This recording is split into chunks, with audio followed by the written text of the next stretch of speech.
Hello dear student, मैं अक्षय वैष्णव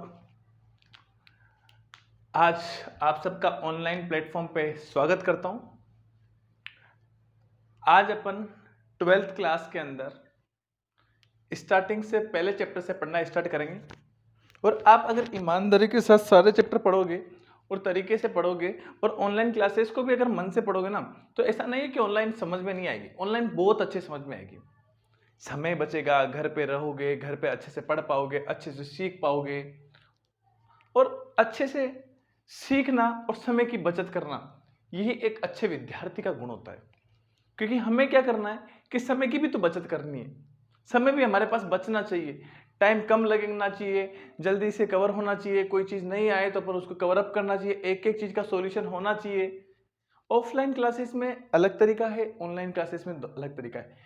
कई बच्चों ने ऐसी मानसिकताएं बनाई हुई होती है कि वो कहते हैं अरे ऑनलाइन में ज़्यादा समझ में आता है, ऑफलाइन में कम आता है, ऑनलाइन में बढ़िया नहीं पढ़ाते। ऐसा कुछ नहीं है, सारे टीचर सब बढ़िया पढ़ाते हैं। ऑनलाइन में भी वही देता है टीचर जो ऑफलाइन में देता है। बस इस मानसिकता को बदलना है बेटाओं। आप ईमानदारी के साथ पढ़ो, आपको सब समझ में आएगा।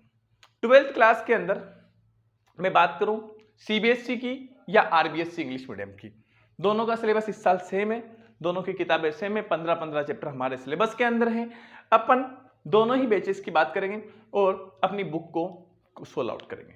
ठीक है, बुक से मैं अगर मैं बात करूं तो इसके अंदर सबसे पहले मैं आपको स्टार्ट करूंगा chapter number 12, chapter number 3, chapter 3 class 12 का है। चैप्टर का नाम है बेटा मैट्रिक्स। चैप्टर का नाम है मैट्रिक्स।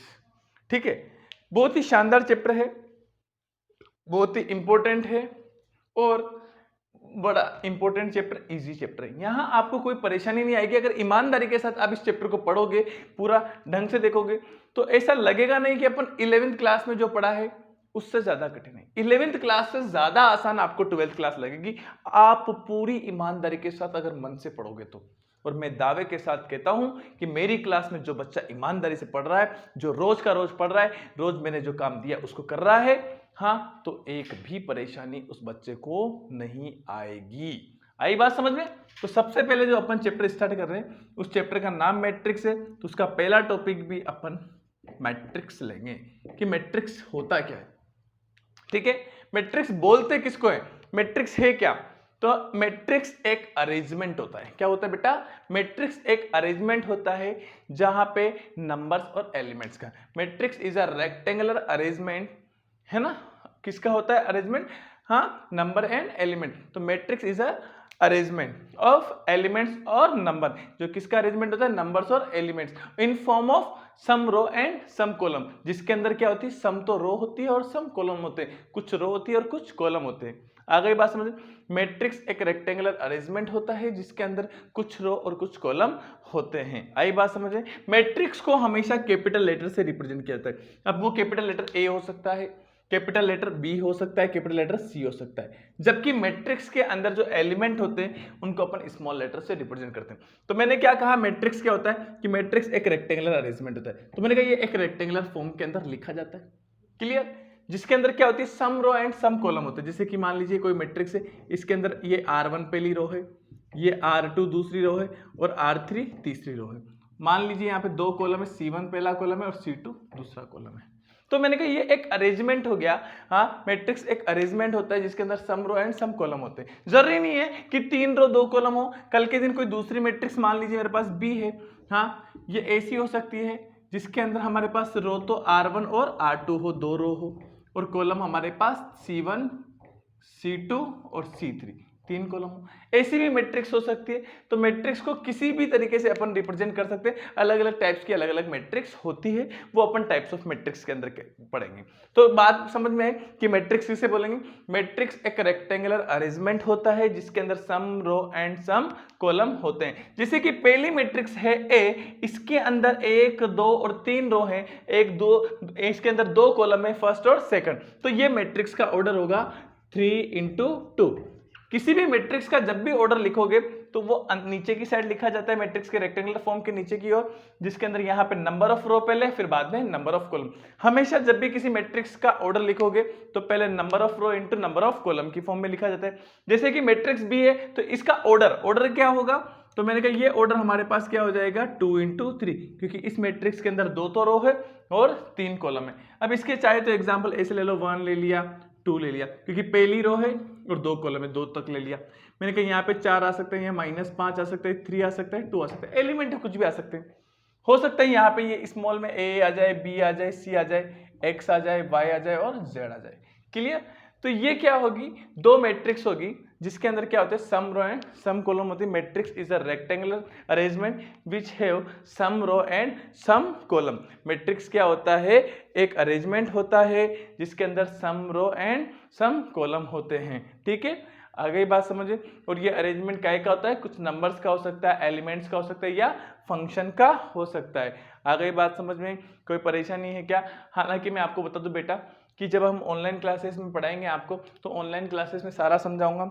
रिटर्न नोट्स जो होंगे वो पीडीएफ की फॉर्म में, नोट्स जो हम क्लास में लिखवाते हैं वो सारे रिटर्न नोट्स के आपको पीडीएफ आपको सेंड कर दी जाएगी। हाँ, वो आपको मिल जाएंगे ताकि उनको भी आप लिख सको, और हम यहाँ पे भी करवा ही देते हैं। तो देखो, मैट्रिक्स की अगर कोई डेफिनेशन लिखनी है तो लिख सकते हो कि matrix is a rectangular arrangement of elements और नंबर्स और function which has some row and some column.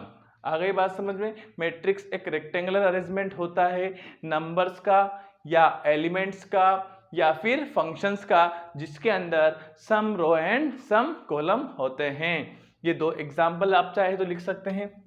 ये एग्जाम्पल नंबर फर्स्ट हो गया और एग्जाम्पल नंबर सेकंड हो गया। तो ये फर्स्ट एग्जाम्पल हो गया और ये सेकंड एग्जाम्पल हो गया। अब मैंने कहा अगर मैं बात करूं जनरल मैट्रिक्स की, किसकी बात करूं, जनरल मैट्रिक्स की, general form of matrix, general form of matrix, कोई भी मैट्रिक्स है उसकी जनरल फॉर्म की बात करता हूं। हाँ, तो मैंने कहा मान लीजिए कोई मैट्रिक्स ए है जिसके अंदर m रो है और n कॉलम है। एक मैट्रिक्स है जिसके अंदर नंबर ऑफ रो तो कितनी है, m है। तो ये मान लेते हैं पहली रो r1 हो गई, दूसरी रो r2 हो गई, तीसरी रो r3 हो गई, ऐसे आगे चलते गए। कोई यहाँ पे ith रो आई और लास्ट में mth रो आई। तो नंबर ऑफ रो तो कितनी है, m रो है, और नंबर ऑफ कॉलम कितने बता रहे हैं हम, n। तो मैंने कहा पहला कॉलम c1 हो गया, दूसरा कॉलम c2, आगे बढ़ते गए कहीं cj कॉलम आ गया और आखिरी दिन तक cn कॉलम आ गया। तो एक मैट्रिक्स है जनरल फॉर्म में जिसके अंदर m रो है और n कॉलम है। कोई एक मैट्रिक्स A है जनरल फॉर्म में जिसके अंदर रो तो कितनी है, m है, और नंबर ऑफ कॉलम कितने हैं, n है। तो मैंने कहा ठीक है, मैंने कहा जब भी कोई मैट्रिक्स है तो मैंने कहा मैट्रिक्स को किससे रिप्रेजेंट करते हैं। तो मैट्रिक्स की डेफिनेशन के बाद आप एरो डाल के ऐसे लिख सकते हो कि it is represented bye, matrix की डेफिनेशन लिखे ना बेटा वहां आपने, इसके बाद लिख सकते हैं एरो डाल के इस तरीके से कि it is represented by capital letter, example A, capital letter A, B and C etcetera etc, किसी से भी रिप्रेजेंट कर सकते हैं।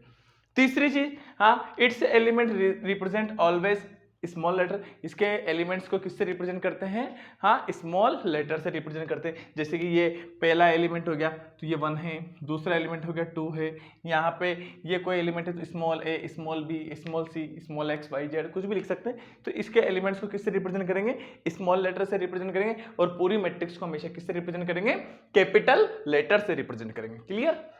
तो मैंने कहा जनरल फॉर्म में कोई मैट्रिक्स ए है जिसके अंदर m रो है और n कॉलम है, तो इस मैट्रिक्स का ऑर्डर क्या होगा, पहली बात तो m रो और n कॉलम, तो m इंटू n इसका ऑर्डर, m इंटू n तो इसका ऑर्डर।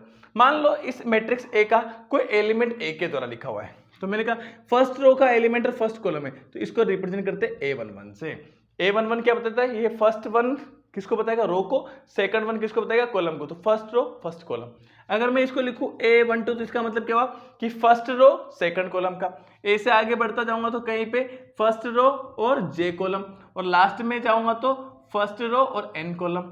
ऐसे अगर मैं सेकंड रो का एलिमेंट लिखूंगा तो जनरल फॉर्म में कैसे लिखूंगा, a21 second row first column, यहाँ पे लिखूंगा तो a22, आखिरी में यहाँ पे a2j और लास्ट में a2n आ जाएगा। क्लियर? ऐसे अगर मैं थर्ड रो लिखूंगा तो a31 आएगा, A32 आएगा, यहाँ पे A3J आएगा और यहाँ पे A3N आ जाएगा। यहाँ से ith रो के लिखूंगा तो AI1 AI2, आखिरी में यहाँ पे चलूंगा तो AI3, यहाँ पे चलूंगा तो AIN। क्लियर। और mth रो के लिख लूंगा तो AM1 AM2 AMJ आएगा ना बेटा, ये AMJ और यहाँ पे AMN। तो ये क्या होगी हमारे पास, एक जनरल फॉर्म होगी मैट्रिक्स की। क्या होगी, एक जनरल फॉर्म होगी जिसके अंदर m रो है और n कॉलम है। एक ऐसी मैट्रिक्स जिसके अंदर m रो हो और n कॉलम हो तो उसकी जनरल मैट्रिक्स क्या बनेगी, ये बनेगी। और यहाँ पे ये i और j जो बता रहा है, ये i और j में ith रो और jth कॉलम का जो एलिमेंट है वो जो कहलाएगा इसका जनरल एलिमेंट। क्या कहलाएगा बेटा, जनरल एलिमेंट। जैसे कि मैंने कहा मैट्रिक्स ए को मैं जनरल फॉर्म में ऐसे लिख सकता हूं कि यहाँ पे Aij कोई जनरल एलिमेंट है जिसको मैंने m इंटू एन लिख दिया। और m इंटू एन लिख दिया, इसका मतलब क्या हुआ कि यहाँ पे जो i की वैल्यू है वेहर, यहाँ लिख सकते हैं वेहर i बराबर 1 2 3 अप टू m तक लिखेंगे एंड j बराबर 1 2 3 अप टू n तक, क्योंकि m तो क्या है, रो है, और n क्या है, इसके कॉलम है। आ गई बात समझ में। तो आपको देखो इस जनरल मैट्रिक्स से आपको बहुत सारी बातें क्लियर होने वाली। इस जनरल फॉर्म से आप बहुत कुछ सीखने वाले हो कि देखो इस एक मैट्रिक्स के छोटी सी डेफिनेशन ने ना आपको कई सारे क्वेश्चंस को कवर अप किया है। क्या क्या क्वेश्चन किया है कि पहली बात मैं वापस समझाता हूं मैट्रिक्स क्या होता है। हाँ, तो इसके अंदर से आओ तो पहले सबसे पहले मैट्रिक्स की डेफिनेशन लिख सकते हैं कि matrix is a rectangular arrangement of numbers और एलिमेंट्स और function in which have some row and some column which has, sorry यहाँ पे which has लिखना, which has some row and some column, जिसके अंदर क्या होते हैं, some row होती है और some column होते हैं। क्लियर। इसके बाद लाइन छोड़कर लिखेंगे हाँ कि it is represented by capital letter of alphabet। It is represented by capital letter of alphabet. इसको किससे रिप्रेजेंट करते हैं, अल्फाबेट के कैपिटल लेटर से रिप्रेजेंट करते हैं। क्लियर है। For example capital A, capital B, capital C और एटीसी, इस तरीके से लिख सकते हो। ठीक है। इसके बाद लाइन छोड़ के फिर लिखेंगे कि it's element are represented by small letter of alphabet. इसके एलिमेंट्स को किससे रिप्रेजेंट करते हैं, small letter of alphabet, alphabet के स्मॉल लेटर से रिप्रेजेंट करते हैं। Small A, small B, small C example में लिख सकते हैं। ठीक है। अब मैंने कहा कोई मैट्रिक्स ए है जिसके अंदर 3 तो रो है। कितनी रो बेटा, 3 रो और 2 कॉलम है। तो मैंने कहा इसका ऑर्डर क्या हो जाएगा, 3 इंटू 2। मैंने कहा दूसरी मैट्रिक्स है बी जिसके अंदर 2 रो है 3 कॉलम है, तो इसका ऑर्डर क्या हो जाएगा, 2 इंटू 3। मतलब अगर आपको कोई मैट्रिक्स दे रखी है तो उसका आप क्या निकाल सकते हैं, ऑर्डर निकाल सकते हैं। उसका क्या बता सकते हैं बेटा, ऑर्डर। किसी भी मैट्रिक्स का ऑर्डर कैसे लिखेंगे कि number of row into number of column से लिखेंगे। क्लियर बात है। क्लियर कि कोई भी मैट्रिक्स दे रखी है तो उसका आप ऑर्डर निकाल सकते हैं। अच्छा, ऑर्डर निकाल सकने के बाद क्या बता कि मैंने कहा इस मैट्रिक्स ए के अंदर कितने एलिमेंट है, तो आप गिन पा रहे हो 1 2 3 4 5 और 6। तो मैंने कहा टोटल एलिमेंट कितने हैं, यहाँ पे total elements, total number of elements कितने हैं बताइए, total number of elements, total number of elements कितने हैं, 6 है। मैंने कहा यहां पे टोटल नंबर ऑफ एलिमेंट्स कितने हैं, total number of elements, total number of elements भी कितने हैं, 6 है। क्लियर। दोनों ही मैट्रिक्स के अंदर टोटल नंबर ऑफ एलिमेंट्स 6 है। पर एक बच्चा ऐसा है जिसके मन में बात आ रही है कि सर पता है टोटल नंबर ऑफ एलिमेंट्स कैसे निकले, कि सर हम इंटेलिजेंट थे। मैंने कहा सर इसका ऑर्डर 3 इंटू 2 था तो 3 को 2 से किया 6 आ गया।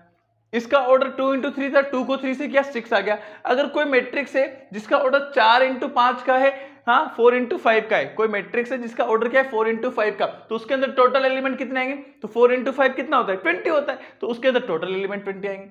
कोई मैट्रिक्स है जिसका ऑर्डर 1 इंटू 6 का है तो टोटल एलिमेंट कितने आएंगे, 6 आएंगे। मतलब कोई भी मैट्रिक्स अगर आपको दे रखी है और उसका क्या दे रखा है, ऑर्डर दे रखा है, तो अपन क्या निकाल सकते हैं, टोटल नंबर ऑफ एलिमेंट्स निकाल सकते हैं। क्लियर है? हाँ, अगर कोई मैट्रिक्स आपको दी हुई है, हाँ, तो आप उसके क्या निकाल सकते हो बेटा? टोटल एलिमेंट्स निकाल सकते हो। कैसे निकालना है टोटल एलिमेंट? नंबर ऑफ रो को किससे मल्टीप्लाई कर देना है? Number of column. मतलब जितनी रो आपको मैट्रिक्स में दिख रही है, जितने कॉलम आपको दिख रहे हैं, उनको आपस में मल्टीप्लाई कर दो तो टोटल एलिमेंट आ जाएंगे। एक बच्चों ने कहा कि चलो ठीक है कि यहां से तो आ जाएंगे, लेकिन अगर कल के दिन हमें कह दिया कि टोटल एलिमेंट कितने, अपने को क्वेश्चन ने कह दिया कि मैट्रिक्स के अंदर टोटल एलिमेंट्स कितने हैं? 6 है। तो मैंने कहा पॉसिबल ऑर्डर क्या होगा मैट्रिक्स का? मैट्रिक्स किस किस ऑर्डर की पॉसिबल है? पॉसिबल ऑर्डर क्या होगा मैट्रिक्स का, कि किस किस ऑर्डर की मैट्रिक्स पॉसिबल है? अगर जिसके अंदर टोटल एलिमेंट कितने? 6। तो मैंने कहा मल्टीप्लाई में फैक्टर करके देख लो, 1 × 6। मैंने कहा एक मैट्रिक्स ऐसी जिसके अंदर एक तो रो हो और 6 कॉलम हो, तब भी 6 आएंगे। मैंने कहा एक मैट्रिक्स ऐसी जिसके अंदर 2 रो हो 3 कॉलम हो, तब भी क्या आएंगे? 6 आएंगे। किसी बच्चे ने कहा नहीं सर 6 × 1 भी देखो, क्योंकि 6 रो हो सकती है, एक कॉलम हो सकता है, तो भी 6 आएंगे। एक ने कहा कि सर 3 रो हो और 2 कॉलम हो, तो भी 6 आएंगे। तो मतलब आपको अगर एक मैट्रिक्स दे रखी है तो आप उसका ऑर्डर फाइंड कर सकते हो। ऑर्डर पता है तो उससे टोटल एलिमेंट्स फाइंड कर सकते हो, और टोटल एलिमेंट्स पता चल जाए तो आप क्या कर सकते हो? पॉसिबल ऑर्डर फाइंड कर सकते हो। क्या फाइंड कर सकते हो? पॉसिबल ऑर्डर फाइंड कर सकते हो। खेल पकड़ में आया क्या? कोई परेशानी है क्या? फिर इसके बाद अपन ने पढ़ा जनरल फॉर्म ऑफ मैट्रिक्स। अगर कोई मैट्रिक्स ए है, हाँ, जिसके अंदर नंबर ऑफ रो m है, नंबर ऑफ कॉलम n है, तो उसकी जनरल फॉर्म क्या होगी? इस तरीके से अपन जनरल फॉर्म में मैट्रिक्स ए को रिप्रेजेंट करेंगे, जहां पे जनरल एलिमेंट क्या कहलाएगा? a i j।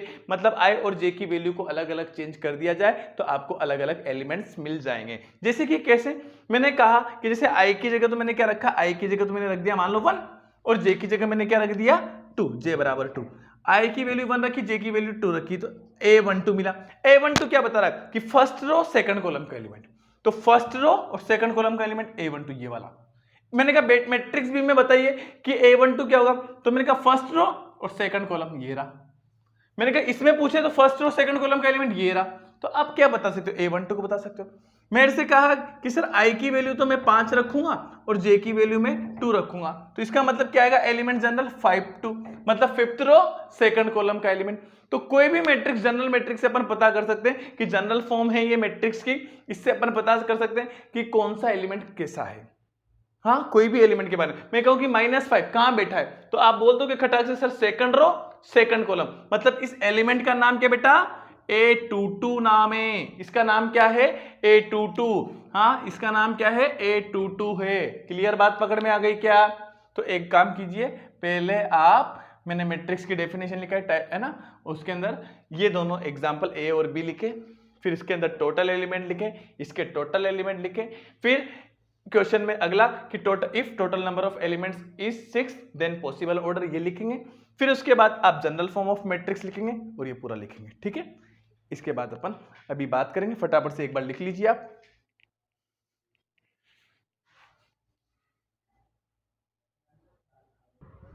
ठीक है भाई, आपने लिख लिया होगा, और किसी ने अगर नहीं भी लिखा है ना बेटा, हाँ, तो आप क्या कर सकते हैं? इसका स्क्रीनशॉट ले सकते हैं, या आपको इस वीडियो को पॉज कर सकते हैं। पॉज करने के बाद धीरे धीरे आराम से लिख सकते हैं। ये ऐसा समय होता है, क्योंकि यहाँ पता है ऑनलाइन में फायदा क्या होता है? देखो, ऑनलाइन में फायदा ये होता है हमारे को भी कि हम 30 मिनट 40 मिनट की जो वीडियो बनाते हैं वो 1 घंटे सवा घंटे की बनती है। वो 1 घंटे सवा, क्योंकि क्लास में हम क्या करते हैं, अगर ऑफलाइन में पढ़ाते तो इसी चीज को तुम्हें लिखने का समय देते, तुम 10 मिनट 15 मिनट इसको लिखने में लगाते, तो वही समय हमारे पास क्या हो गया? बच गया। ठीक, अब देखो यहां से अपन नेक्स्ट बात करते हैं।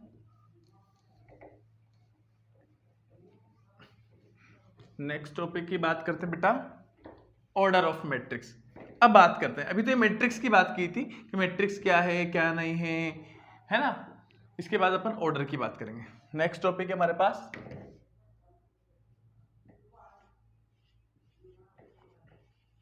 Order of matrix. Order of matrix, देखो मैट्रिक्स का ऑर्डर क्या होता है। मैंने कहा कोई भी मैट्रिक्स का ऑर्डर लिखने के लिए आपको क्या करना है? उसके नंबर ऑफ रो की काउंटिंग करनी है और नंबर ऑफ कॉलम की काउंटिंग करनी है। ज्यादा बड़ी बात नहीं है, जैसे कि इसको एग्जांपल से समझा जा सकता है कि मैट्रिक्स ए दे रखी है, मानो अपने को 1 2 6 1/2 3 0। ठीक, दूसरी मैट्रिक्स मान लीजिए मेरे पास बी है, मैंने कहा 1 9 2, ऐसा भी कुछ हो सकता है। तीसरी कोई मैट्रिक्स सी है, मैंने कहा 6 0 -1 1 2 3 4 2 1। सी कोई मैट्रिक्स है, ठीक है। चौथी कोई डी मैट्रिक्स और ले लीजिए आप। मैंने कहा 1 9 3 4 6 1 2 है ना, कुछ भी यहाँ एक्स और वाई भी ले सकते हो, पी ले लेते हैं, ऐसा कोई भी मैट्रिक्स। तो अलग अलग भांति की मैट्रिक्स है। मैंने कहा किसी भी मैट्रिक्स का ऑर्डर लिखने के लिए आपको क्या करना है, उसके अंदर काउंटिंग करनी कि रो कितनी है। तो मैंने कहा इसके अंदर रो कितनी, फर्स्ट और ये सेकंड, दो रो, ये पहली रो और ये दूसरी रो। हॉरिजॉन्टल जो फॉर्म में नंबर्स आएंगे वो रो कहलाते हैं, और वर्टिकल फॉर्म में जो आएंगे वो कॉलम्स कहलाएंगे। ये कॉलम C1 हो गया, C2 हो गया, C3 होगा। तो मैंने कहा दो रो है, तीन कॉलम है, तो ऑर्डर क्या हो जाएगा इसका, 2 × 3।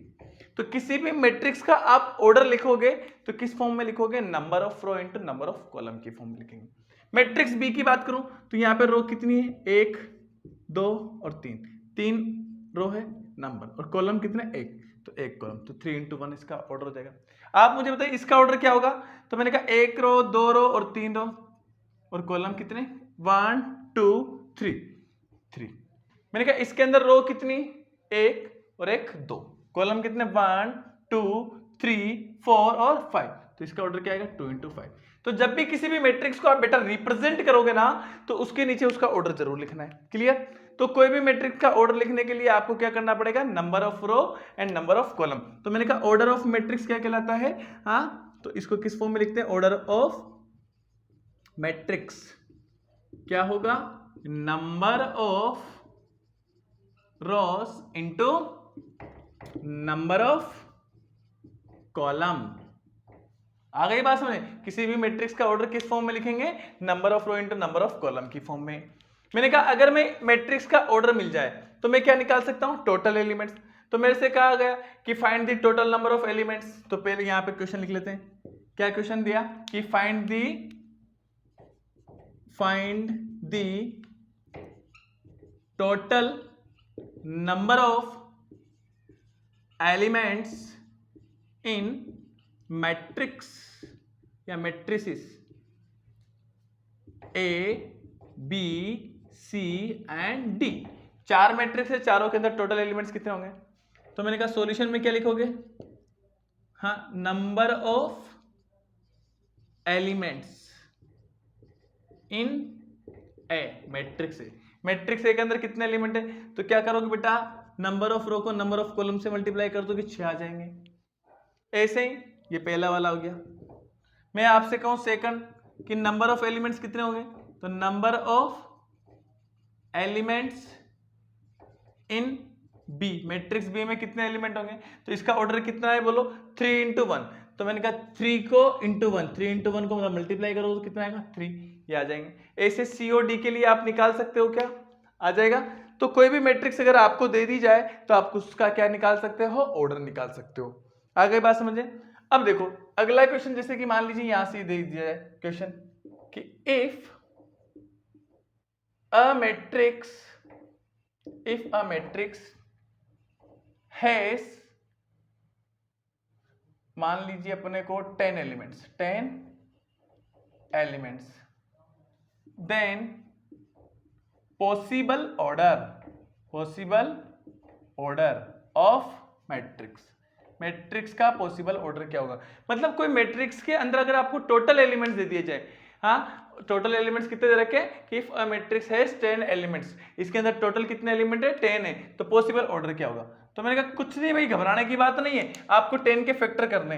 क्या आएगा, एक तो 1 × 10, एक उल्टा कर लो 10 × 1, एक 2 × 5, एक 5 × 2, ये इसका क्या होगा, पॉसिबल ऑर्डर होगा। मतलब यहां से एक ऐसी मैट्रिक्स जिसके अंदर 10 एलिमेंट हो, एक ऐसी मैट्रिक्स जिसके अंदर कितने एलिमेंट हो बेटा, 10 एलिमेंट है, तो कितनी मैट्रिक्स बनाई जा सकती है 10 एलिमेंट वाली, हाँ, तो ऐसी 4 मैट्रिक्स बन सकती है। जैसे कि एक तो 1 × 10, मतलब एक रो हो 10 कॉलम हो, मतलब एक लंबी रो जाए और 10 कॉलम हो जाए, 1 2 3 4 5 ऐसे।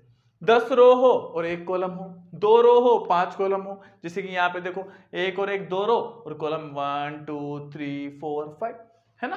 ऐसे 5 रो हो और कॉलम कितने हो 2, तो इसको उल्टा कर दो कि रो तो कॉलम बन जाए, कॉलम रो बन जाए। तो इस तरीके से अपने पास क्या आ सकती है कि अगर कोई मैट्रिक्स है हाँ जो दे रखी है तो उसका ऑर्डर निकाल सकते हैं, ऑर्डर निकाल सकते हैं तो टोटल एलिमेंट्स निकाल सकते हैं, और टोटल एलिमेंट्स निकाल सकते हैं तो आपको क्या मिल सकता है, उसका पॉसिबल ऑर्डर भी मिल सकता है। मतलब कोई मैट्रिक्स का आपको टोटल एलिमेंट्स दे रखे हैं तो आप पॉसिबल ऑर्डर निकाल सकते हैं। उम्मीद है आपको ये बात समझ में आई होगी। फिर भी बेटा अगर कोई चीज आपको समझ में नहीं भी आती है ना, कोई दिक्कत आपको रह जाती है, तो आप मुझसे क्या किया करो, कमेंट बॉक्स में कमेंट कर दिया करो कि इस टॉपिक के अंदर यहाँ पे बात रहेगी थी।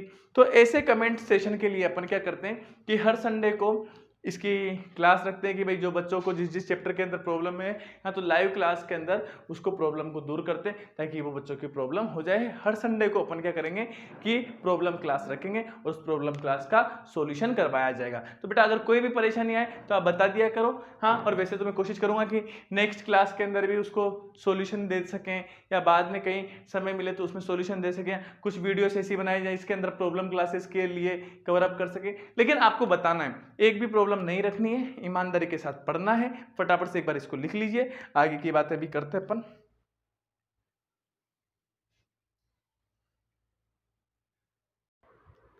आराम से लिख लीजिए, कोई दिक्कत नहीं है। और वैसे तो आपको बता ही रखा है कि लिखने में कोई दिक्कत आए कुछ भी हो हाँ तो आप स्टॉप कर सकते हो, वीडियो को थोड़ी देर रोक सकते हो, पॉज कर सकते हो, पूछ सकते हो।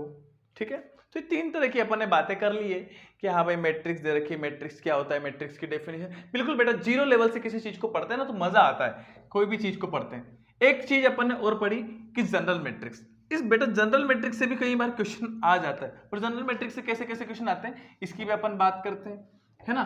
जैसे कि मैं आपको जितने टाइप के क्वेश्चन बन सकते हैं वो सारे करवाऊंगा। जैसे कि आपको क्या दे दिया, क्वेश्चन दे दिया कि मान लीजिए कोई मैट्रिक्स दे दिया आपको, कोई मैट्रिक्स क्या दे दी कि इफ ए कोई मैट्रिक्स दे देगी 1 -2 0 4 3 1। ऑर्डर क्या है बेटा 2 × 3, 2 तो रो है 3 कॉलम है। Then find A12 A13 and A21। ठीक है, इसकी वैल्यू पूछी, मतलब आपसे क्या पूछा है, एलिमेंट्स के बारे में पूछा है कि आप बताइए A12 क्या होगा इस मैट्रिक्स के अंदर, A13 क्या होगा। तो A12 का मतलब फर्स्ट रो और सेकंड कॉलम, तो ये A12, तो यहां से A12 कितना आ जाएगा, फर्स्ट रो सेकंड कॉलम का एलिमेंट -2। आपसे कहूं A13 कितना आएगा, तो A13 कितना आएगा, फर्स्ट रो थर्ड कॉलम का एलिमेंट 0। मैं कहूं आपसे A23 कितना आएगा या A21 कितना आएगा, तो A21 तो सेकंड रो ये रही, तो ये होगी ना, ये फर्स्ट रो R1 और ये सेकंड रो, ये यहां से first column second column third column, तो ऐसे चलना है। A21 का मतलब सेकंड रो और फर्स्ट कॉलम ये रहा, तो ये रहा एलिमेंट 4, तो निकाल सकते हैं। आपको कोई भी एलिमेंट्स पूछा जाए, कोई मैट्रिक्स दे दी जाए, तो आपको उसका कोई भी पर्टिकुलर एलिमेंट्स के बारे में आप बता सकते हो। एक चौथे टाइप का क्वेश्चन आता है, क्या बोलेगा कि construct a matrix of order 2 × 3 where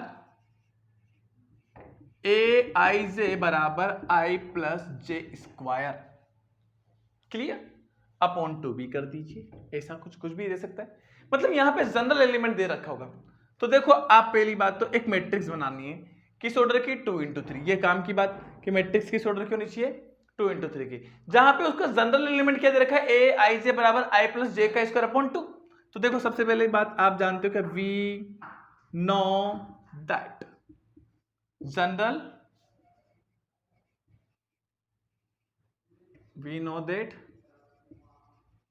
general matrix of 2 × 3 is, बताओ क्या होगी, मतलब जनरल फॉर्म में 2 × 3 की मैट्रिक्स क्या लिखेंगे। तो मैंने कहा 2 तो रो 3 कॉलम, मतलब पहला एलिमेंट A11 फिर A12 और A13, फर्स्ट रो को 3 बार तक लिख दिया, तो पहली रो 3 कॉलम और कितनी रो है टोटल 2, तो A21 A22 और A23। तो ये जनरल फॉर्म में क्या होगी, 2 × 3 की कोई मैट्रिक्स होगी। क्लियर। अब मैंने कहा aij की वैल्यू दे रखी है, क्या दे रखी है, i + जे का स्क्वायर अपॉन 2। ए आई जे दे रखा है, लेकिन मेरे को क्या करना है, मैट्रिक्स बनानी है, तो मेरे को एलिमेंट फाइंड करने सारे।